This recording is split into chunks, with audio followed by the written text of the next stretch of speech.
Welcome to the Going Green podcast, the week where the UN said, we're going to try and do everything for 2050. Well, now it's going to be 2040. And if you don't, well, you better watch out. Yes, we're all doomed. Yeah, so they were sort of leading this idea of basically the world's not listening. Climate change is happening. And I think even most people who sort of live their heads in the sand now are starting to agree that climate change is happening. And we need to get to net zero effectively earlier than we thought. Many people still don't seem to be that interested. Well, especially I find it's the politicians. They seem to be more interested in political infighting and scoring a point here and perhaps trying to get inflation down before they can get on to do climate action. Well, the problem with that, and it's one of those things you can understand why, is that basically climate is such on a big long-term scale that it just, you can't perceive it usually. You can perceive it over a lifetime, but the day-to-day you don't really see it. And so basically people forget it's happening. Yeah, it's cold today. Yeah, and so say, oh, it's not happening, but then suddenly they realise, oh, but all the things I want have gone. Or, oh, let's say I want to go to the coral reef. Oh, it's all been destroyed. Oh dear, why did no one tell me about this? And the answer is they've been yelling loudly for the last 30 years about this, but no one's really taken a grand interest. And now it's becoming too late. Now a few countries are starting to show an interest. Now, the UK is moving towards becoming net zero. We are really working towards that. And then there are sort of arguments like we had in the budget, a wind farm company saying, oh, you're not really doing much to help us. Oh, it's probably not going to be worth doing that. And that's totally the wrong attitude to try and sort of be giving. Well, yeah. Well, the problem was they wanted something. Yeah, they wanted money or compensation or incentive to do things, as opposed to the incentive of let's stay alive. Because they don't care about staying alive. I don't care about staying alive. No, I much care about money, about lining my coffin with gold. That sort of thing. But yes, so it's one of those things where the report, this ICCP, IPCC, I'll get the right letters, all the right letters, but not necessarily in the right order. Yes. Anyway, this report, which they've released this week, or I think it was actually technically last week, but can't say for that, is a combination of the last 8 years of work building on the last report, which of course that was 8 years. It's one of those things where that was the one for the Paris Agreement, wasn't it? The Paris Accord. Yes. And basically this is giving the fresh new evidence of all the sort of policies and things, sort of what give information so people can make decisions. And essentially basically is the human-induced global warming has spurred on Earth changes. We're talking things about glacial retreat, unmatched in over 2,000 years. We're talking about sea level is rising faster than any. We're talking about, say, the ocean acidification is at its highest level. We're talking about basically we are beating our records that we've been measuring and been looking at. And we thought this is getting worse, and then these things are accelerating. So the point is that you thought today was bad.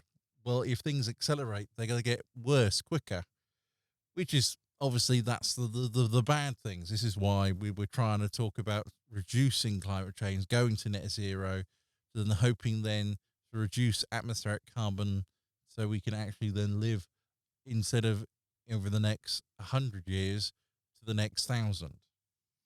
But I'm not going to live 1,000 years, and that's part of the problem, I suppose. People are looking only at the short term. Now, it is true that more people are looking at things now. There are various things happening at the moment that people are looking at, and they're sort of trying to change what they're doing. Yeah, actually, the Met Office had said that Yeah, uh, the huge number of people who have been they surveyed on about climate, and they're revealing lots of individuals, not statistics, but sort of it was nearly over 50% of the UK population do think about when they do something, whether it be uh, going to the shop or going out to somewhere in the park or something. They do think about the climate. They do think silly things about the littering, or it's in the park, let's just walk to there, or let's buy some alternative, or make sure my uh I'm only going to buy, what was it, Forest Alliance? I think it's Forest Alliance chocolate or whatever, the climate pledge plan is. And people are saying that they've been uh, happily doing so in rewarding places doing climate action, essentially. And they're basically boycotting those who don't. And so suddenly it is now worth yeah. doing climate action and saying you're doing all this climate and proving you're doing climate action, because it's all right to do, Well, yeah. say, So we've got half the population in this country now making low carbon decisions, and they're making these sort of conscious decisions to basically do something. And two-thirds of the population want to do more. And that is really good. 17% of people surveyed want to make decisions to do this, even when it's basically inconvenient for them. They are willing to pay extra or do extra to basically cut their carbon emissions. And that is really good. So the world is committed to making global warming sort of disappear. However, being committed to do it, and what the IPCC was saying was, yeah, but we've got to get our skates on. We've got to do more, and we've got to do more, and we've got to do it faster. We're not getting down to do enough at this moment. And if you want to try and avoid the very worst impacts from climate change, we've got to do all these lowering of emissions basically now.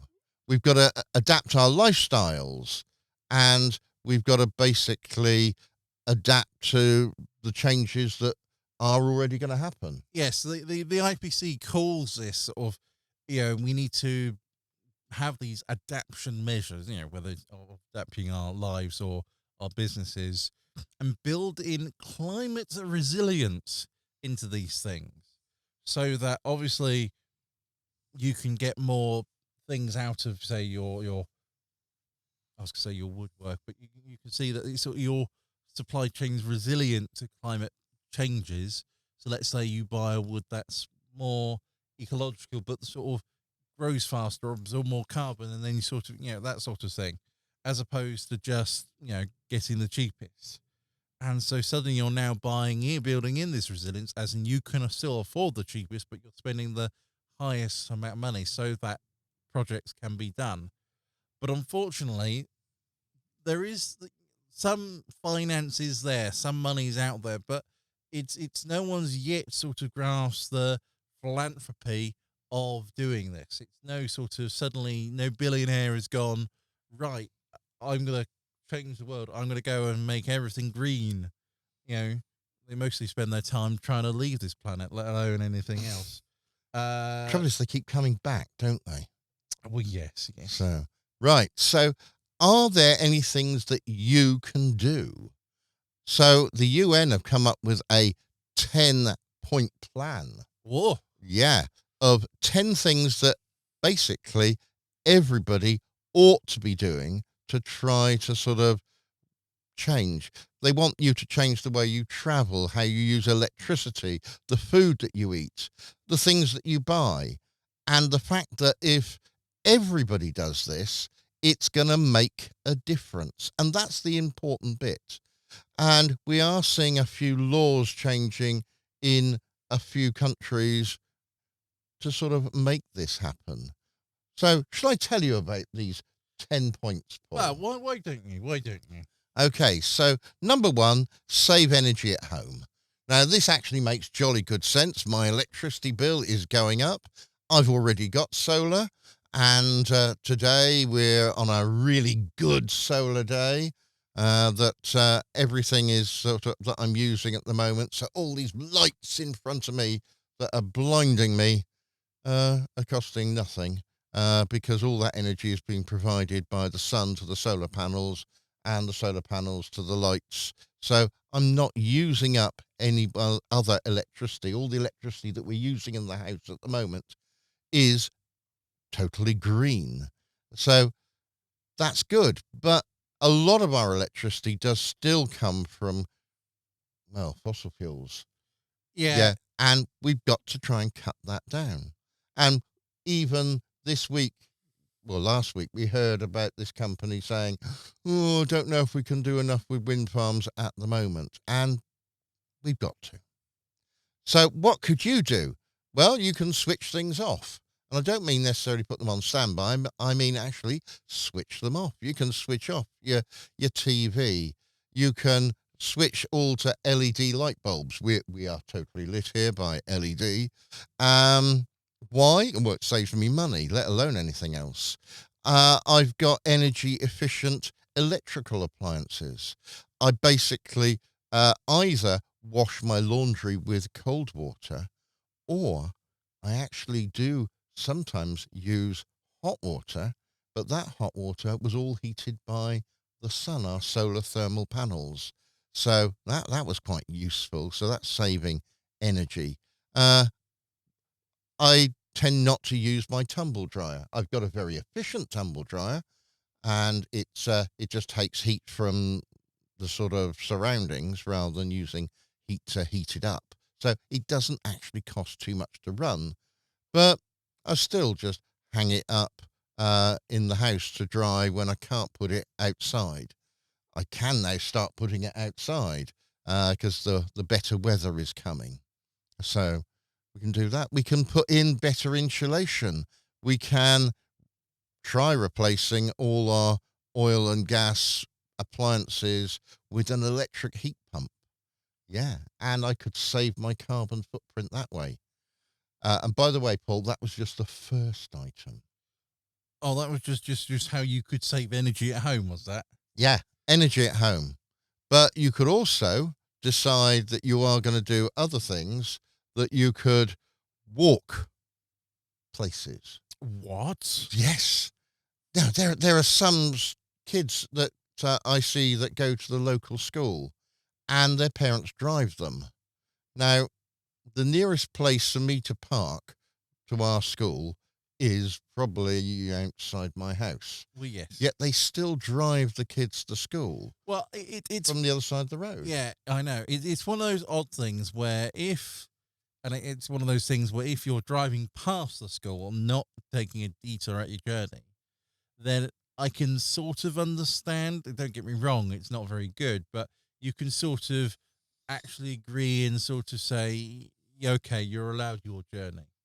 But there are others who basically do just do that one-off trip just to take the kids to school, which is the bad thing, where they could easily use either walking or say get riding their bikes to school, but you could also just do public transport.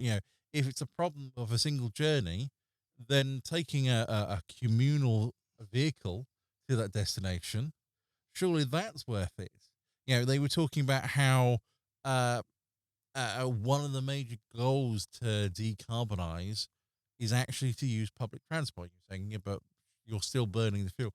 But the answer is per person, you're actually burning less fuel. And then additionally, because of the size of the vehicle, genuinely, they're actually more economical to run. Because obviously, you're thinking if you're not, think of a bus, doesn't drive that fast, not meant to go that fast. therefore doesn't really isn't built for performance. It's built for very low, long journeys, and so it's efficient that way. And so, yes, it was the whole talk of incredible efficiency from public transport. But of course, if you haven't got any public transport, then you're scuppered. And so, a renewal commitment to public transport is a way that actually isn't technically seen as going green or even going decarbonising or going to net zero, but certainly it is a possible way of going net zero. So we can walk, bike, or take public transport. The next one they came up with was eat more veg. And it doesn't appeal to me an awful lot, I will be honest. But although I may not eat more veg, I do like eating more fruit. The problem is, of course, we've also got a problem with salad at the moment. But then why not grow your own? So try and think about eating less meat and less dairy, and that can significantly lower your environmental impact. Um, Producing, of course, plant-based foods also does wonders for you using up all that extra CO2 that's around. So maybe you want to think of switching more to vegetarian. Could you try vegetarian once a day or once a week? Yeah, they usually say it's like you can try meatless Mondays or any of those sorts of things. That's right. Yeah. Yeah, and there's huge policies and systems around trying to do these sort of things of not necessarily meat replacement, but it is the removing, say, the amount of meat from our diets, because of course it's actually not necessarily related to us eating and consuming that. It's actually all about the agricultural practices of doing it. So, you think how much land use, how much water use, to grow the food, the animals for food, when basically there's a better way of utilizing that land, or there are alternative ways of getting that. They say, how many cows get that far ahead, or no, sorry, how many cows that person can be fed on. And it's sort of like, that's great and all, but are we eating too much? Are we actually making, say, that cow feed that many people, or are we having it reduced? When you say you could feed 1,000 people with a cow, are you actually feeding 1,000 people, or is some people eating loads of it, as opposed to being a bit more, not don't consume it, but the consumerism of it is sort of, Yeah. And it can be buying different meat, of course. That can actually help. Some meats are faster to grow and therefore are more efficient. So if you want your sort of roast beef, that might take an awful lot more basically energy to create that beef rather than eating something else. Uh, in other places, other countries, they do actually eat insects. I'm not that keen on that myself. However, if you can just create the protein and harvest that and then basically disguise it in some way, then I might go for that one. exactly. It's one of those things where, as I said, changing habits and those sorts of things. That's more where the policy or the change needs to happen, as opposed to the actual needs of what we're doing. It's like food waste. How much food waste is thrown away Yeah. every day? And it's not that throwing food away is a problem, is that basically, how much do you Well, consume and buy to then just throw half of it away? If you didn't buy that half, you wouldn't then throw it away, and therefore you actually only consume what you only buy what you consume, and so suddenly you're then decreasing the food waste. Which, yeah. The old adage there was take all you want, but eat all you take. Uh, and if you throw food away, what happens? It goes into landfill. and it produces methane, which, as we know, is even more powerful a greenhouse gas than the carbon dioxide. So, you know, try to compost your leftovers or put it in your food bin so that the council can perhaps um, sort of recycle it for you. Cutting that down can cut down your carbon footprint quite a lot. Let's consider how you'll want to travel. We talked about travel, but how many people go on holiday and they think, right, okay, let's go by plane, but you could take the train instead.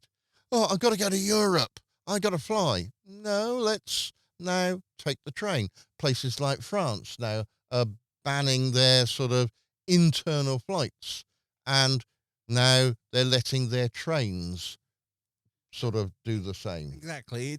It's the you got to remember it's the efficiency they're doing. So a plane taking 100 or let's say 200 people over France, when the train can take this say 500 in the same place and time. It's Well, less. not usually the time, I'll be Yeah, honest. all right. You understand what the sort Yeah. of the journey time say. But it's actually equaling more the fact that sort of the capacity of the system. Do you need to be there the next day or that instant, or can you sort of take a little tiny bit longer? This is say with a train, and actually get there no problem. Let's say you travel the night over, then you arrive in the morning. Yeah, Refreshed, ready to go instead of, exactly, yes, exactly. yeah. Now, one of the other points was raising from all this was not decarbonizing efforts. That's the wrong way to necessarily put this, but essentially is doing these things such as you know making better use of your say carbon footprint in that sense, as in say reducing yes, your emissions, but it's also in the regards to silly things like heating and with better insulation. There's also a lot of sort of, let's say you offset your carbon emissions, as in you can't reduce it any further. Let's now go and plant a tree or pay someone to plant a tree. You know, is there any better way to do so than or than just planting a tree? And there are ways and different means of more natural biotic carbon removal technologies and systems. Plants. Well, I was actually going to say soil uh Sequestration. sequestration, which actually technically isn't plants, it's dirt. But there's all sorts of that sort of idea that sort of instead of buying, saying I'm going to build, have a forest or I'm going to plant the forest. How about you actually pay for uh, fresh manure to be put into the farmland in your local area, or you could say, right, I'm going to use one of the fancy Iceland CO2 removers, where basically you suck in the CO2 and they plonk it into the ground. There are all sorts of different techniques, ranging from more natural ways to very technological approaches. But it is removing carbon from our lives, and instead of just not doing anything with it, it's actually making Yeah. something from it. Grow your own, Yes, basically. Yeah. yes. Well, it's not quite grow your own, but it's essentially is to pay someone else to grow stuff for you. Yeah. It's the same idea, yes. How about reduce, reuse, recycle, and repair? You know, how many times do people throw things away when they could be repaired? I've noticed a few more shops appearing around the locality uh, that will sort of take your PC and they'll see if they can fix it for you rather than you sort of throw it away and buy a new one. All good ideas. Uh, can you try to buy less? Can you buy second hand? Now that makes sense, really, because it's a lot cheaper. And do you have to buy so many clothes? It's not necessarily looking at me. I keep wearing the same T-shirt every week. But But it is this idea of consumerism is bad. And I'm yes, not saying it's bad as in it's the horrific thing, but it's where we are now consuming too much for what we actually need. You know, do you need a new t-shirt for every day? Or, can you just, essentially wash it? Oh, look, you've got a new, fresh, cleaned one. Yeah, it is the things are sort of only buy when things basically become unusable as opposed to, uh, fashion. Yeah. yeah, it was because they're not necessarily fashion, but sort But of, oh, you and I don't follow fashion, do we, Paul? no, We're typical men, I suppose. Here, it's sort of, you look in your wardrobe and you've got one t-shirt and one pair of trousers, and you say, "Oh yeah, that's fine. I've got everything to go out." Whereas the wife looks in her wardrobe with hundreds of items and says, "Oh, I haven't got a thing to wear." It's a yes. bit stereotypical, but unfortunately, it's true in this household. Well, yes, but it's one of those odd things where it is the sort of, having to do things because of other people attitudes, as opposed to saying, oh, I don't really, care what people say. Oh, yes, I'm in the latest fashion, but, they, as they say, loads of fashion trends come and go. Even, well, they Yeah. ebb and woe is what they usually say. Yeah. Right. So carrying on this 10-point plan, we're making our way through. Can you change your home's source of energy? And yeah, I've done a lot of that here. We put the solar panels on, and that can provide basically a lot of the energy from the home rather than having to sort of bring in electricity. And with my solar thermal, I can basically get rid of most of my gas for much of the year. And would I do better now trying to switch to a better form of heating? And the answer is, well, yeah, I've just got to try and save up for that. The But that, next, yeah, well, I go was on, going to say, but that is one of the major points in all this is that costs money. it costs money. And so, not that there needs to be financial senses, but the technology is new, it's always expensive. And so, basically, one of the problems is that financing things that are, I say, better for the climate is expensive. And most people go, well, I can't afford it. And so people say, well, how can I make you afford it? And then if you, if I make it affordable, will you adopt it? And, is it, is it worth it?